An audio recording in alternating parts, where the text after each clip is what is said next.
Hello and welcome to the second episode of Ravenloft Fright Nights. My name is Locke, my pronouns are they, he, and I will be your were-raven today.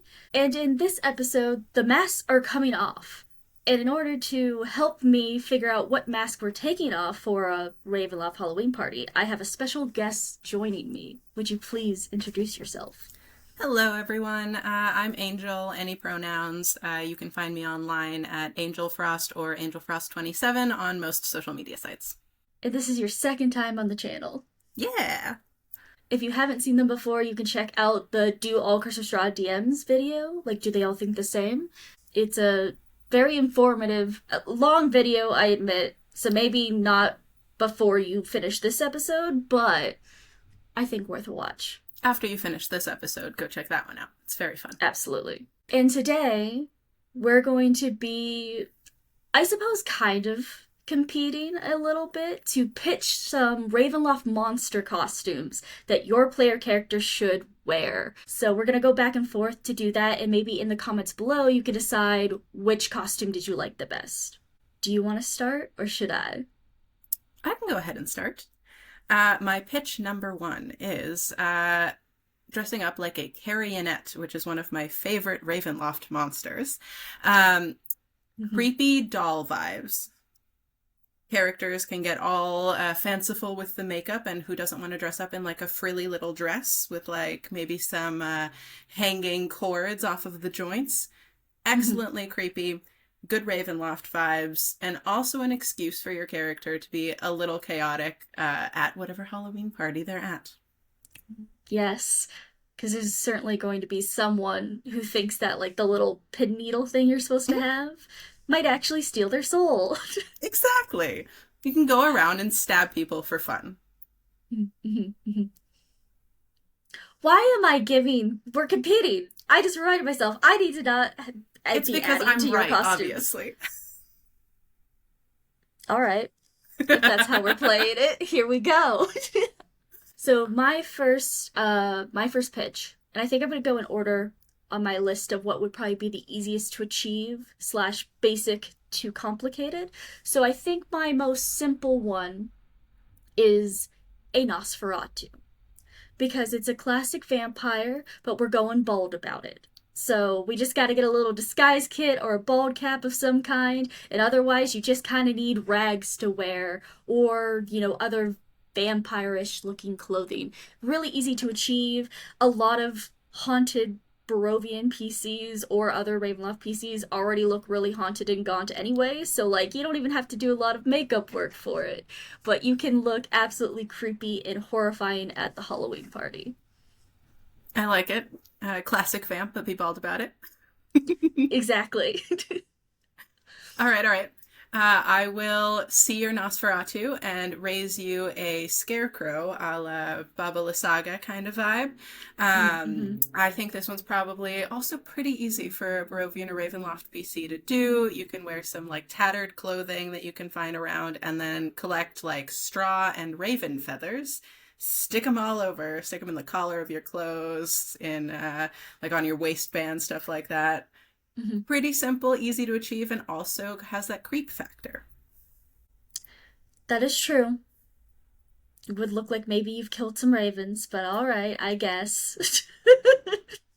So says the wereraven. I'm a little offended. Okay.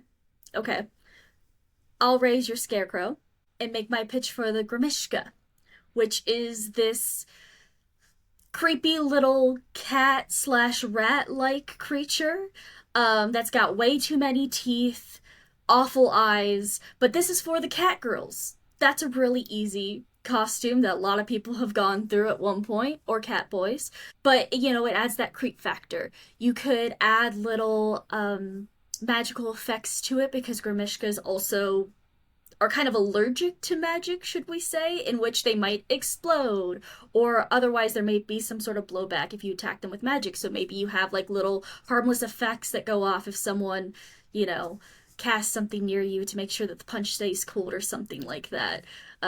Or you can make it harmful if you really want to spice up the party. That's also acceptable.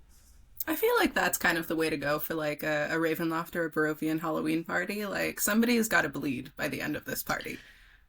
Yeah. Otherwise, what story will you have to tell like the next day? Exactly. Like you got to spice it up. Living in Barovia is horrifying enough. It's got to be like a step above. So you got to really lean into like the horror factor, I think. Mhm. All right, all right. We'll see your Grimishka, and I'll go mongrel folk for my next one. Ooh, okay. So we've got kind of leaning into this idea of little cat girl esque vibes. You can do whatever animal you want, put on a little pair of cat ears, and also put on a monkey tail and claws, whatever animal you want. Stick a Hmm. pair of wings on. You can do like bird wings, bat wings, whatever you've got lying around, and get together a what word am I looking for? Tailored to your own choices kind of animal mismatch. I do love that you said whatever you have lying around, because every, Yeah, Ravenloft character just has a bunch of animal pieces in their home base, in their backpack. certainly.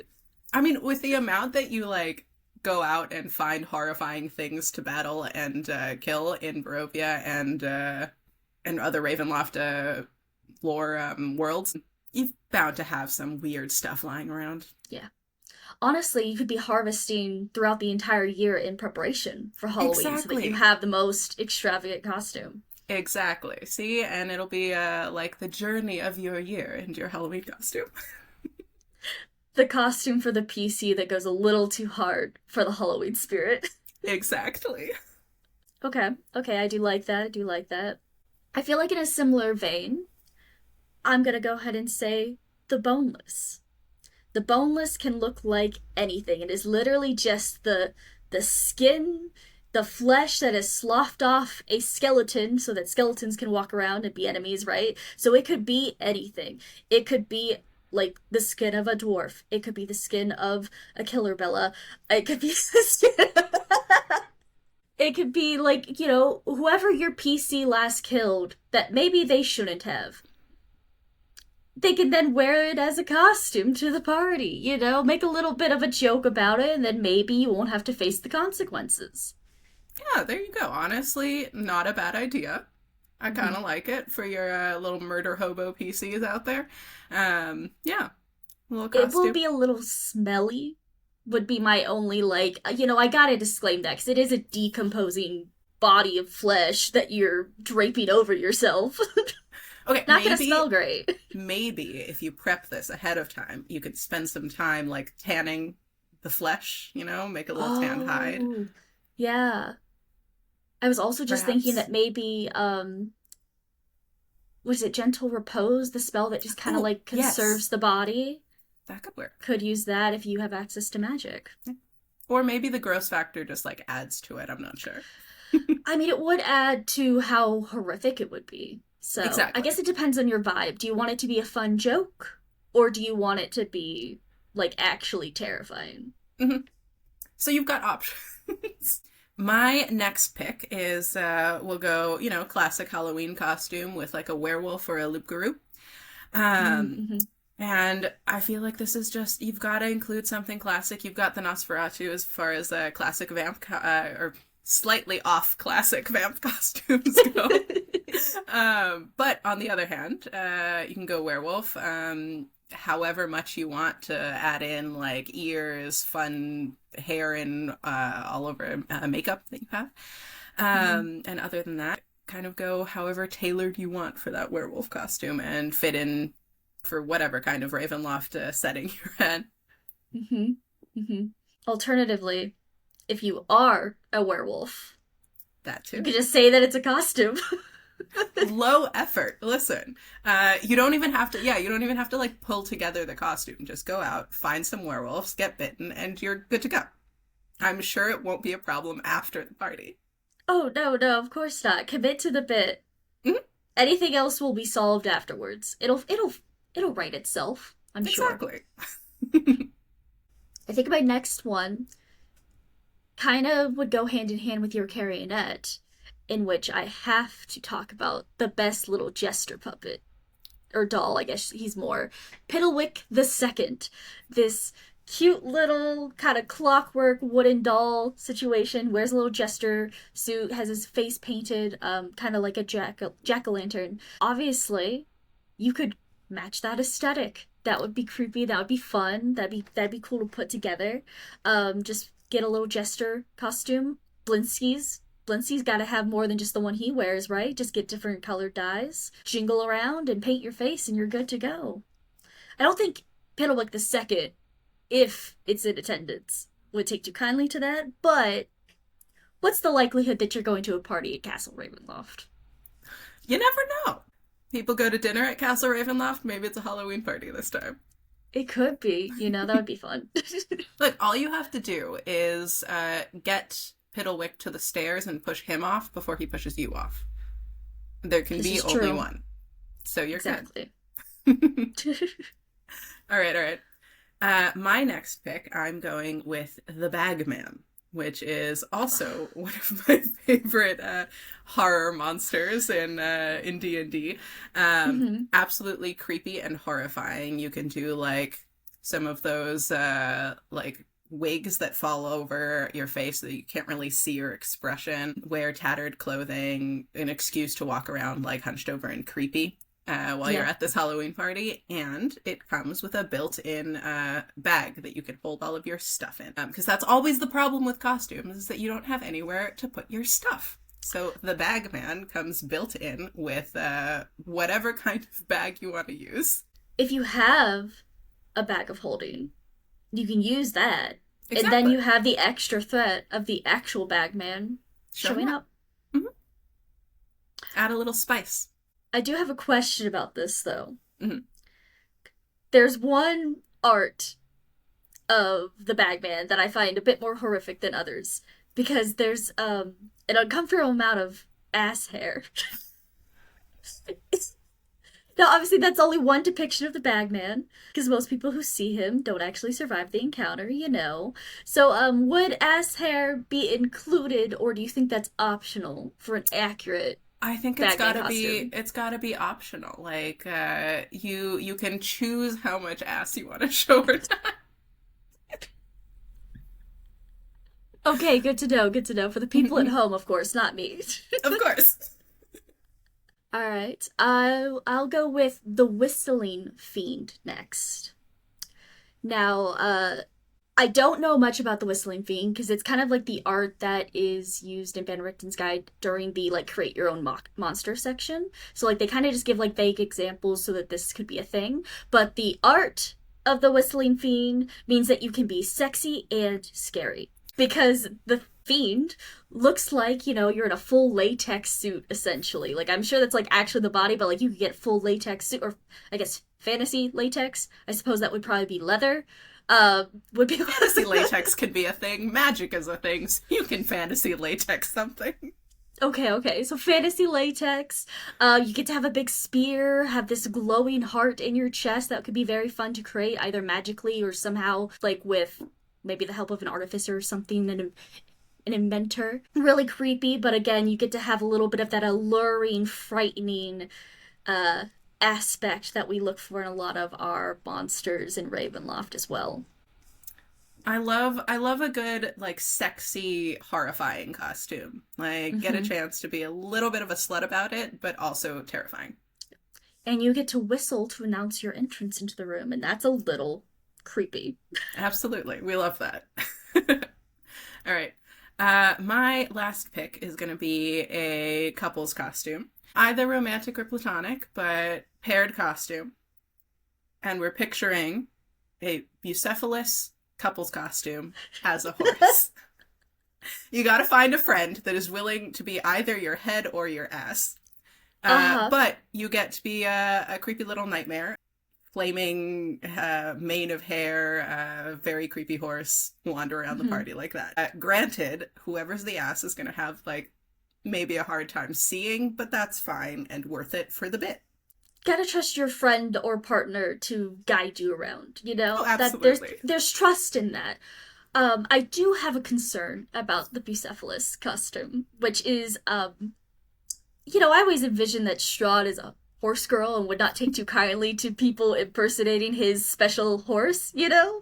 Do you think that'd be a thread of Strahd showing up to the party if he's not already, hosting it? See, it could be. On the other hand, he could be so much of a horse girl about his special little horse that he's so flattered that you want to portray Bucephalus. As long as you do it accurately, it's gotta Oh, be a absolutely. really good costume. It's gotta be like top tier. Mm-hmm.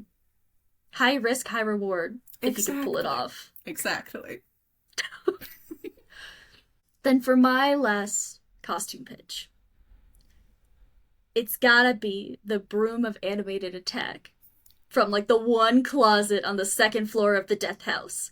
Because that is the true BBEG of Ravenloft. I've almost had that TPK so many parties, just that one broom.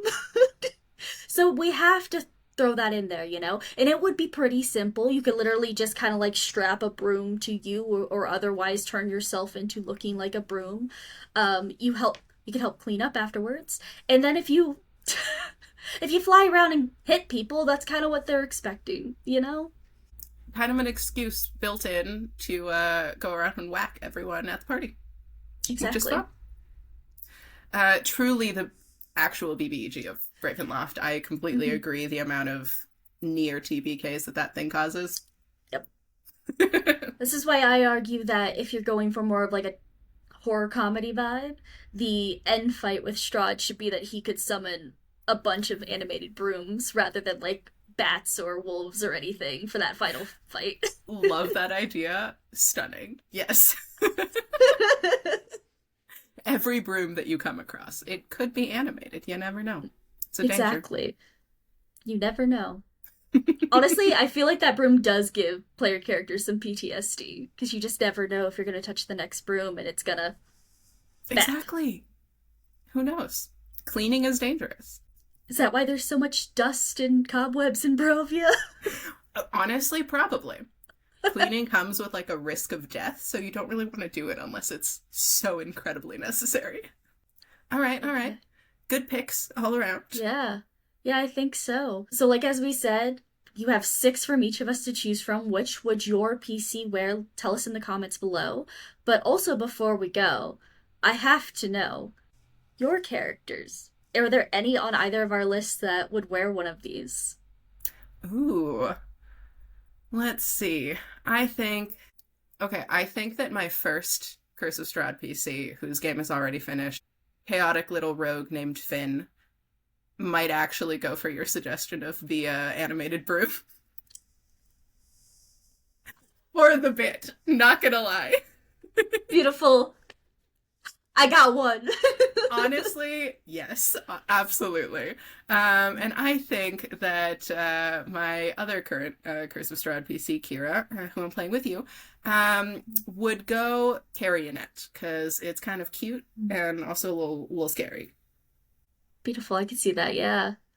I I gotta feel ask like I should about give your two two answers. boys. Yeah, I was gonna say, I guess I gotta answer it since I'm not a player. I'll answer for my two, like OC NPCs that you know. Oh, okay. I think Falcon, who is my wereraven paladin, for those at home who don't know, I think he would probably go for. I think he'd want to do something a little bit funny but kind of frightening. So I think he actually might go for your scarecrow because of the whole Love it. factor that that's pretty morbid for him to wear that in particular, connecting that Certainly. with Baba Lysaga. So I think he might go with that. Whereas Silver, who is my Dampier Bard, who's like an heir of Strahd, I think he would.